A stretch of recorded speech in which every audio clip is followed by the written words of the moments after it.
Hello, everyone. Welcome to Nailed It Sports. I hope you're having a wonderful start to your day or end of your day whenever you're listening to this. My name is Caleb Nail. This is Nailed It Sports, a show for the Central Valley where we hang out and talk sports. Good stuff planned for today. A lot of things going on that I don't like, but we're going to talk about it. We got an Olympics update. We've been going through all the fun Olympic stuff that's happened throughout the day before. And so we're going to run through that. We got to talk about all this fighting going on in football and the other weird stuff going on. I got Mountain West college football players I think you need to know. This football season is it's almost here. We are weeks away. We are days away. It's very close. And I want to talk about the money in sports and, of course, Jim Harbaugh.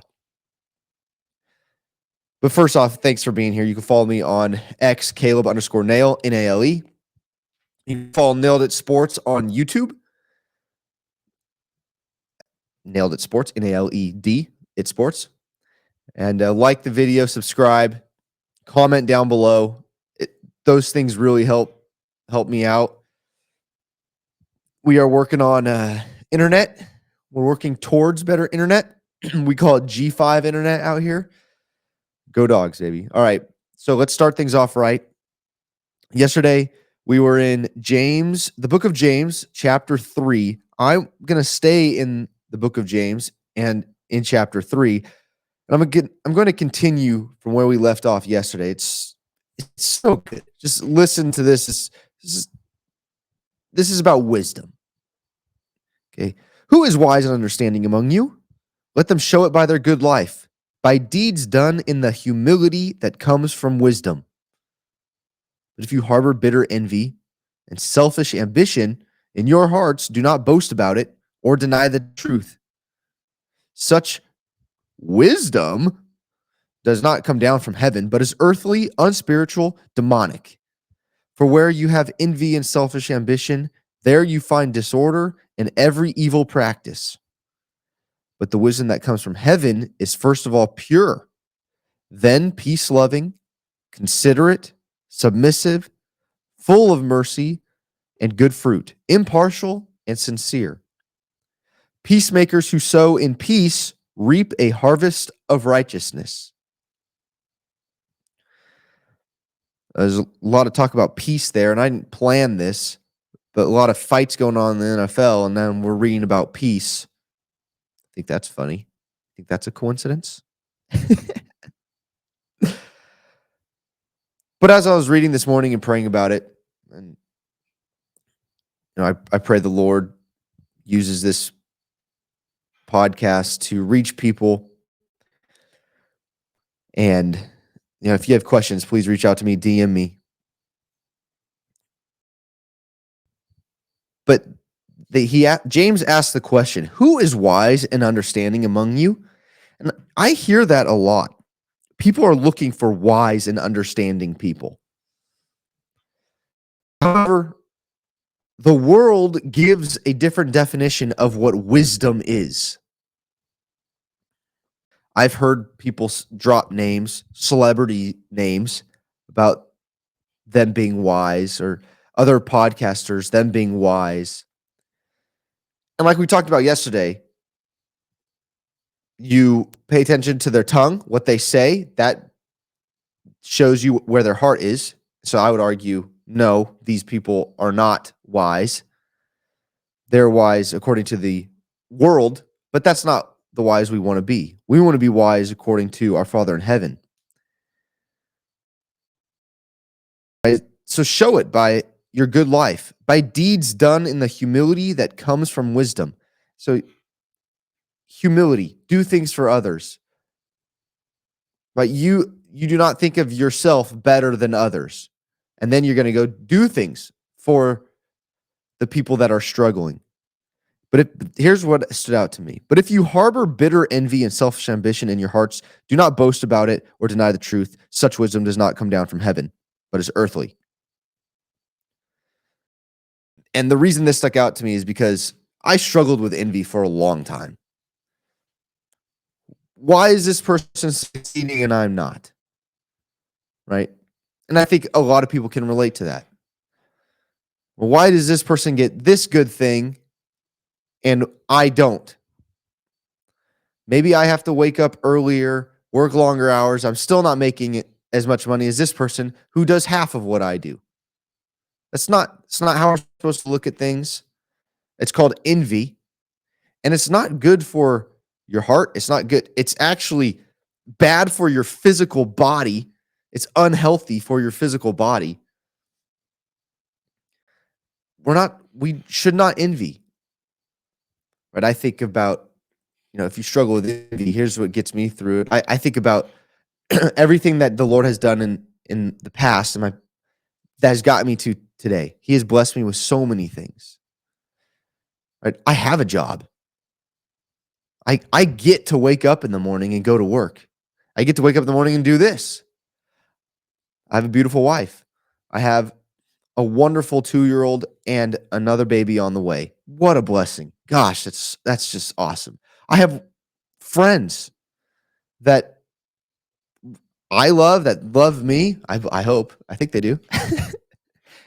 and and I have family. I have good relationships with. I have a family. I've been blessed that we have a family that gathers together and prays. Right? So I look back on the things that I have, and there's no need for me to envy, and I encourage you to do the same. Look at the things that the Lord has blessed you with. There's no reason to envy others. Why do you need a 4-story house that you can't fill? I could barely fill the house I have. And there's 3 of us.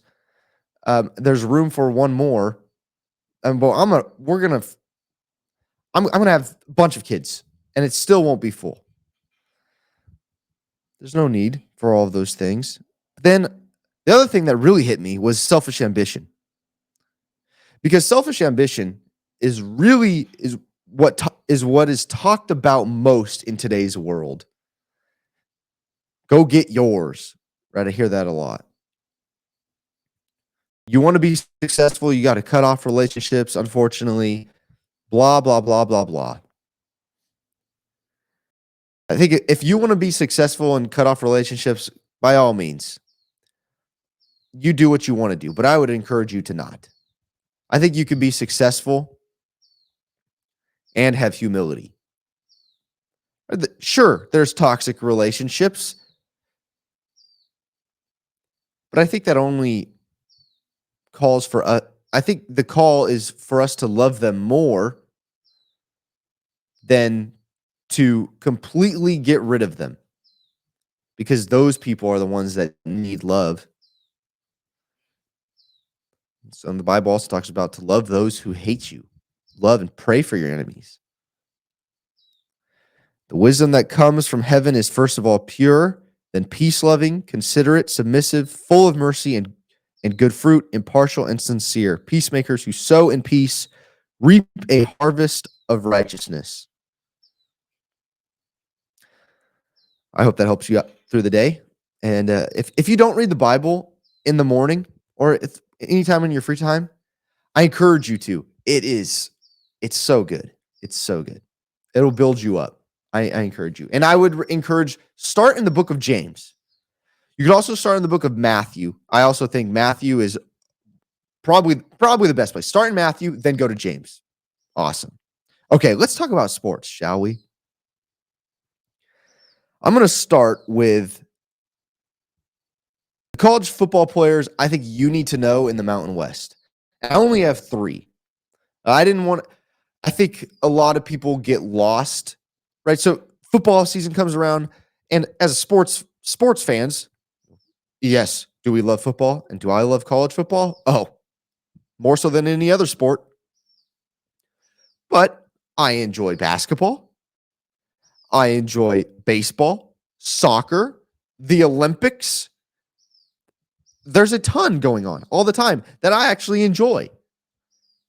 So if I drop a dozen names on me, I'm not going to remember them. So I'm only going to drop 3 names on you. And this is for my Mountain West fans and college football fans in general. So I'm going to start with the quarterback position. And this is a name you may know from last year, but I think he's been overlooked. And I just want you to remember this name. Maddox Madsen, quarterback, Boise State. And the reason I put him in here is because Boise State got a 5-star transfer, Malachi Nelson from USC. Okay. Haven't seen him play. In my world, I don't know about you guys, but stars don't mean much to me.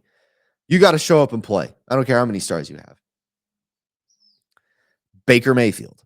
There you go. Stetson Bennett. Walk-ons.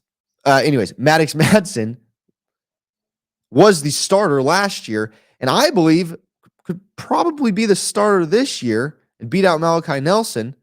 There's Boise. There's a new coach, new head coach, I should say. But I think a lot of people are overlooking Maddox and what he's done in the past, and they are too enthralled with stars next to guys' names, where they came from. And if Malachi gets the job, then great, so be it. But I want you to remember Maddox Madsen, good player, had success last year, and he's still there. So Maddox Madsen, quarterback of Boise State. I think that's a name that you should remember. Then I moved over to the running back position. And I'm going to do defense tomorrow, by the way. So we're just sticking with offense. This guy, I think, is getting overlooked because there are offensive weapons on his team that are very good, but he's also a threat. And this is Justin Marshall, running back, Colorado State. Justin Marshall, I believe, he averaged the second most yards per game in the Mountain West last year on the ground.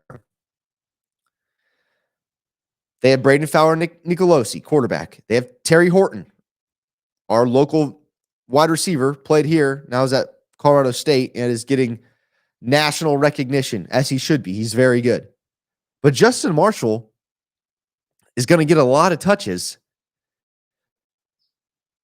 and he may have a very good year because people are worried about covering Terry Horton and defending the pass because Braden Fowler Nicolosi can throw the ball all over the place. So you're probably going to hear a lot about Justin Marshall. So that name. And another name for us local Fresno State Bulldogs, Shadon James. And I hope I'm pronouncing your first name right. But Shadon James is a transfer from Idaho State. I believe was an FCS All-American. And he was up for best wide receiver in the country. Transfers to Fresno State. We have Jalen Moss, Josiah Freeman, Mac Delana, another transfer from Missouri State, Raylan Sharp, Mikey Keene, Malik Sherrod. Wowzers. That's a lot of names out there to remember. And they're all very good. Shadon James is going to break lots of ankles in the slot. I think you're going to hear his name called a lot because the style of offense, if it's the same as last year, short, quick passes, we need somebody to replace Eric Brooks in the slot. Shadon James could possibly be that guy. Very quick. So the 3 players, because I don't want to make this long list so that you forget Mountain West college football players to know. Quarterback, Maddox Madsen, Boise. Running back, Justin Marshall, Colorado State. Wide receiver, Shadon James, Fresno State. I'm going to do more names for you tomorrow. More players to remember. But today, I just want you to remember Maddox Madsen, quarterback, Boise State. Justin Marshall, running back, Colorado State. Shadon James, wide receiver, Fresno State. 3 players I think you're going to hear a lot about this upcoming season.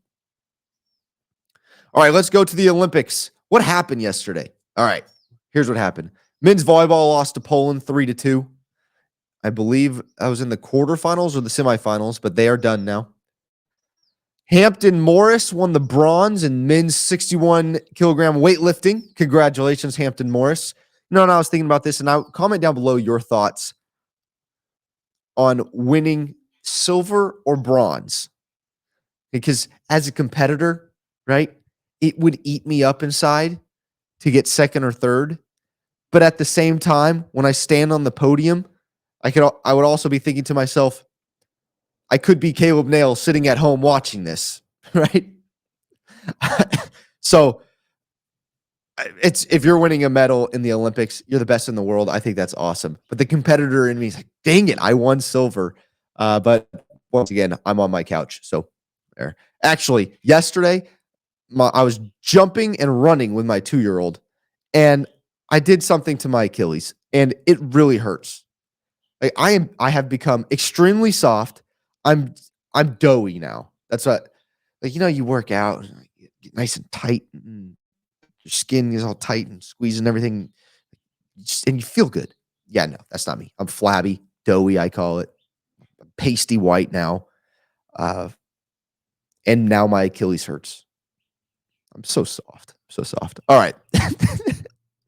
Tom Shar won silver in the skateboarding park final. Congratulations, Tom. Katie Moon won silver in the pole vault final. Congratulations, Katie. Sarah Ann Hildebrandt won gold in wrestling, 50 kilogram. The women's team pursuit cycling team,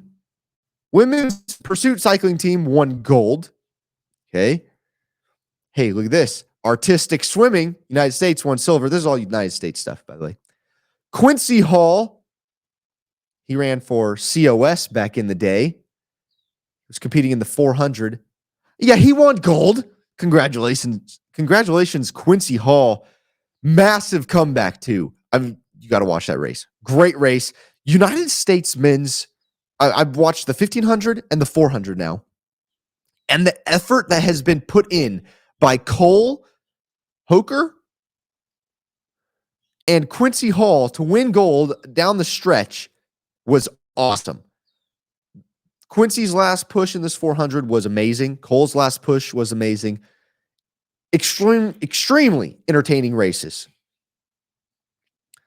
USA women's basketball won over Nigeria. Had a slow start, but they did end up winning that game. Men's 3000 steeplechase, Kenneth Rooks took silver. Men's beach volleyball team, Partain and Benesh lost to Qatar. Qatar has the number 1 team in beach volleyball. They lost 2-0. And then, in my opinion, the highlight of yesterday, men's water polo team won 11-10 over Australia. Went to penalty shootouts. I missed the penalty shootouts. I had to leave. But I did see the entire regular time. And it was very entertaining. I was a water polo guy in high school, so I kind of understand what's going on. I know some people it's hard to watch. They don't know what's going on, but you just see it's very physical and extremely hard to play. But it is so fun to play. Water polo is so fun. Our men won 11-10 on penalty shootouts. It was, we had a chance to win at the end. So did Australia.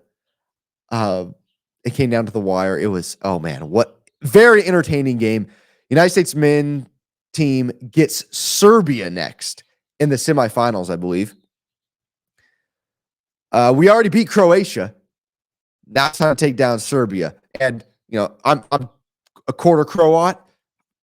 And I was cheering for the United States to beat Croatia because I'm full-blooded American. But Croats and the Serbians hate each other, so I'm cheering even more now for Serbia to lose and America to win. I'm cheering America gold, baby, all the way. Let's go get it. Our water polo team, our men's team, is tough, man. Tough, built, tough. We got to shoot more and convert on our, as what you would probably know it as, a power play. When we get a kick out, right? We're playing a man up. We got to score. We didn't do that effectively against Australia. We're going to have to do that from here on out, especially against Serbia. And once again, congratulations to Quincy Hall, former COS runner, winning gold in the 400. That is awesome. Okay, let's talk about Jim Harbaugh, shall we? I know some people may be annoyed by this already, hearing it, but I think it's very annoying. And if you like Harbaugh or not, I think the NCAA is ridiculous. They gave Harbaugh a 1-season suspension, a 4-year show cause order. For why? For COVID recruiting violations. Not for the sign stealing stuff, but for during COVID, he had some recruiting violations. I think this is his hamburger. Gave a kid, met with a kid, bought him a hamburger. So if he comes back to college football, he's gonna have a 1-season suspension, and they're also giving him a 1-year show cause order. The NCAA is ridiculous. They are doing everything in their power to take this man down. He left. He's not a part. I saw all these things on X, and I'm sure you did too, about this is like you breaking up with your girlfriend, right? Your ex or whatever, and she's blocked you, and then a year later you block her because, like, what are they doing?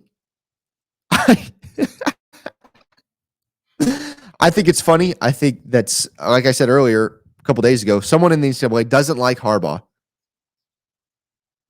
I think Michigan is going, if this keeps up, Michigan should just lead the way and disband from the NCAA.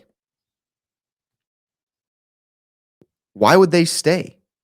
Especially if Sherrone Moore gets a suspension and they keep going after Michigan. Michigan may lead the way in saying, you know what, we're doing our own thing. Who's with us? It wouldn't surprise me one bit. I think they should. I think the NCAA is illegitimate now. The leaders there, this is leaders everywhere throughout the world, are not wise. I don't think people are calling meetings anymore and talking face to face. I don't think that I do think people are scared to enforce rules. I don't think the NCAA has any clue what to do. They don't want to upset too many people. So they're just kind of picking and choosing what to do. We don't like Harbaugh. We can do this to him because everyone else is doing it. Are you kidding me? Bought a kid a hamburger. I hope he bought him a hamburger. You're going to make a high school kid that's going into college soon pay? That's ridiculous. So the fact that they're doing this to Harbaugh is just petty. And I don't think anyone enjoys the NCAA anymore as a functioning body, right? Or corporation. They have to get stuff worked. They got to get things worked out. Someone needs to come in there and start it over, rewrite stuff, get their priorities straight. And that actually needs to happen throughout the country. Okay. Cleveland Browns, real quick here. Cleveland Browns are planning to build a dome stadium that is worth $2.4 billion. Yes, you heard that right, with a B. $2.4 billion, B as in boy, dome stadium for the Cleveland Browns. It's beautiful. I saw the picture. You can go look up the picture of it. And this is how much money is in professional sports. I think that's wild. And if that much money is in NFL, right, there's less money in college, and they have to provide for more people, as in for Title IX reasons and other sports like men's golf team and things like that. So they got to provide more. But $2.4 billion for one team, gosh, that is a lot of money. You can imagine how much money like these schools like Michigan and Ohio State and the SEC are bringing in. Not that much, but still a lot. I saw Alabama just built I believe, a golf course for their team. Either a golf course, or a golf specific facility for the University of Alabama golf team. It's said and done. My kid is playing golf. All right.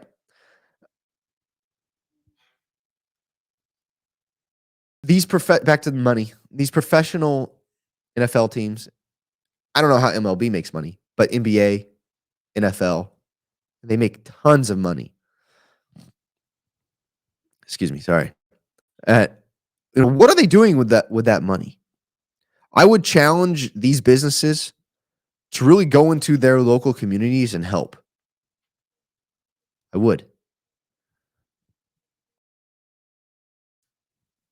A lot of these teams, professional teams, are in bad areas. Think of the San Francisco Giants. Think of the San Francisco 49ers, the two LA teams, all those LA teams that make a bunch of money there. I think there's a calling to help those people. Yeah, you want to keep up your facilities, but how much more can we do with? I don't care about the 2.4 billion. I mean, we could do a lot with that, but 100 grand. That doesn't go too very far. I understand what money's like today. I get it. But in reality, 100 grand, you could change a lot of people's lives. Right? I think we can check people into facilities that help them get away from addiction. Right? Those people are sleeping on the streets outside of your stadium. What are we doing for those people? There's a lot of single mothers out there that need help. What are we doing for them? How much of our budget are we sending to them? That's the rule. Love your neighbor as yourself. So if we're going to spend $2.4 billion on us, what are we doing for our neighbor? We love us. What's that Michael Scott quote about Christmas gifts? You love me. Christmas gifts say you love me this much. Well, there you go. I think there's something to be said about that. We can look in the mirror. And speaking of looking in the mirror, a lot of these NFL teams are having training camp right now. And college teams, fall camp. And I'm seeing posted all over Twitter, over X, fights that are happening. And I understand blood boiling and I played football, so I get it. Blood's boiling. Dude's grabbing you on the chin, poking you in the eye, punching you in the gut, steps on you, grabs your face mask. Guys, get in the pool and play water polo. That's all I got to say. You're a bunch of sissies. You're a bunch of sissies. But other than that, but in reality, let's put it this way. I think they're children. I really do. I mean, let me run through the list of what I saw. Appalachian State practice. Defensive lineman rips off offensive lineman's helmet, bashes him across the head. It's assault. DK Metcalf rips off a dude's helmet, throws it at his helmet. 5 fights at Seahawks practice. Fight at Bengals practice. Dolphins-Falcons fight. Malik Neighbors fight. Then the worst of them all, there was a leaked video of a high school football practice where I think there was a pancake or a defensive lineman got through. And a coach, as a kid, high school kid, by the way, is laying on the ground. Coach rips off his helmet. Another coach runs up and humps his head 2 or 3 times. You should all be fired, first of all. Everyone involved is your children. You don't deserve to be teaching anyone. And remember, we just read this. Teachers are going to be judged more harshly than others. And I would consider coaches in that teaching realm. I would say coaches are more so teachers than actual, but we say education teachers, like in the classroom teachers. Because sports, you're teaching work ethic. Like, I believe sports gets you ready for real life, more so than sitting in the classroom. And the fact that we are allowing fighting, right? And I can already hear these people, Caleb, it's fine. Get over yourself. You're being a baby. This happens all the time. Yeah. And when I was there, my coach at private school and at non-private school, at public school, Caleb, get your vocab right. Private and public, all of my coaches, no fighting. You play within the game, right? If I knock you down grabbing a rebound and we're playing, that's fine. But at the end of the game, right, or something is said, let's say between teammates, like if I don't pass this guy a ball and he chews me out, you don't fight. That's the last thing you do. Jesus says, turn the other cheek. That's a challenge. I think you could do more in the fight by saying something witty, by loving that person. They're going to, what the heck? What is going on with this dude? Because that's what was said to guys on my team that just laughed at these guys on the football field. I got poked in the eye. I got stepped on. I got speared, spit on, all these things. Late hits, scratched, bit on the football field. But we don't fight. And think of the example that you're setting for kids.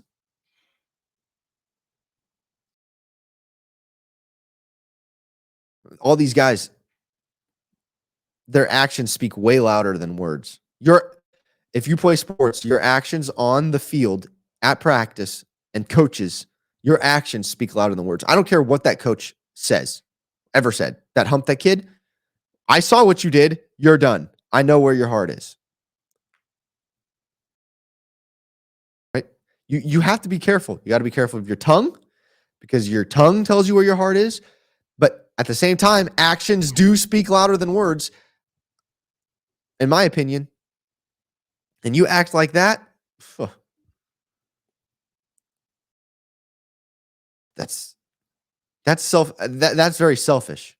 I think fighting is very selfish. We talk about selfish ambition, and you need to be a peacemaker. I think selfish ambition leads to acts like this. Envy leads to acts like this. Be a peacemaker. Sow peace. What? I don't like it. I don't like that we are a population full of babies. We have 20 guys in their mid-20s that are babies. And it's not just on the football field. It's everywhere. It's in the office. It's at home. Right? And I'm guilty of it too. There's areas in my life where I need to step up. And I think the first thing we need to do is realize that we are saved by Jesus' grace, free gift of grace. Okay, then we need to repent. That means ask for forgiveness, then change. Okay, I think a lot of people stop. I don't even think they get to the repenting part. I think they stop at, yeah, Jesus died for me and I have the free gift of grace. I don't need to do anything else. No, you need to repent of your sins, like I have to do every morning and every night, and then live life accordingly and how Jesus wants us to live.